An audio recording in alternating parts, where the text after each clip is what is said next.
Well, if you're an Atlanta native, a song got me. Chances are you've roamed the halls of the historic home known as the Wren's Nest. I am an Atlanta native, and I have roamed those halls. It's been a long time, though. It turns out there have been some unseen guests roaming the halls right along with you. Good Day's Paul Milliken is live there this morning. Paul, this month we're invited to a ghost hunt here, huh? Sounds pretty creepy. You got it. And you know what they say. If there's something strange in your neighborhood, send Paul. Who are you going to call?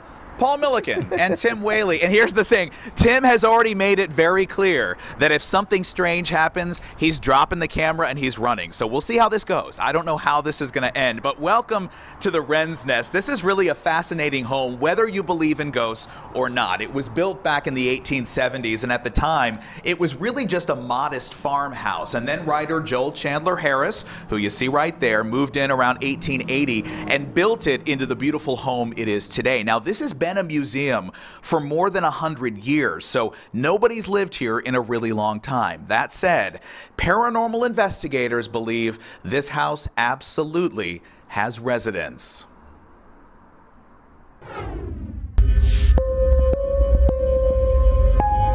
People say they have a feeling of maybe something following them,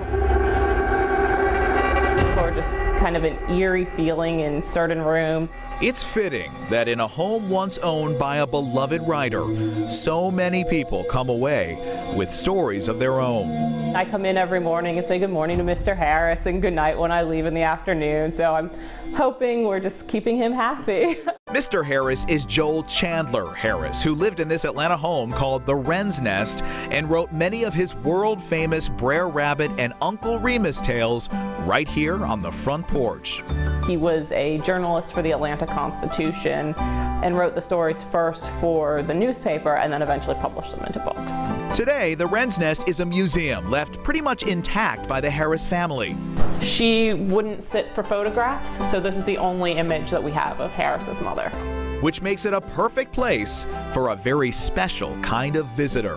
When you listen to a tape and you hear a voice that you know you did not hear, is that still a chilling feeling? It is. It is. It's a wow moment. Denise Roth is founder of the Southeastern Institute of Paranormal Research. She and her team are leading weekly ghost hunts here at the Wren's Nest this month.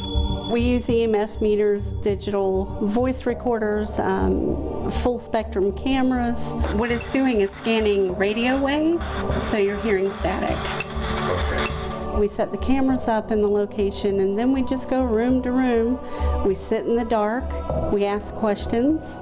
And here's the thing, Joel Chandler Harris didn't just live in this house, he died here. In fact, he died in this bed in 1908. So if you're here during the investigations in the month of February, you might want to pay close attention in this room because you never know if what you think you're seeing is really there.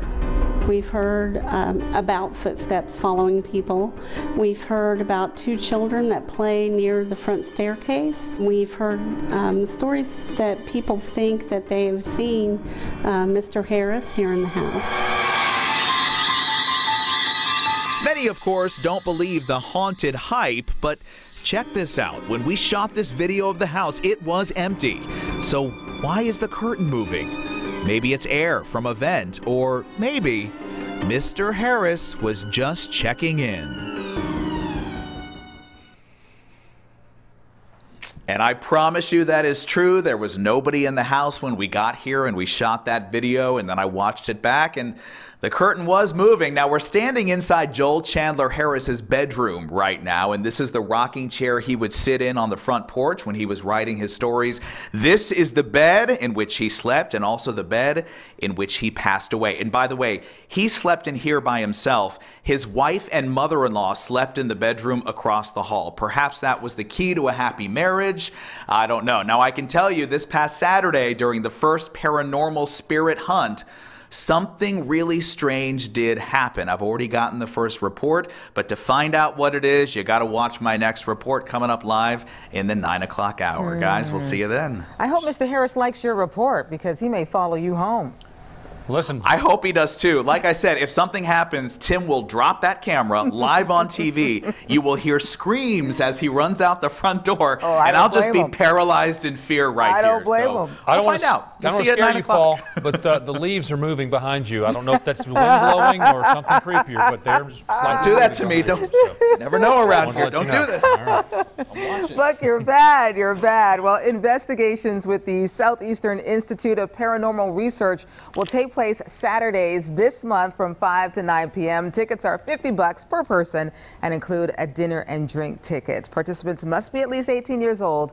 The Wren's Nest is located at 1050 Ralph David Abernathy Boulevard Southwest in Atlanta.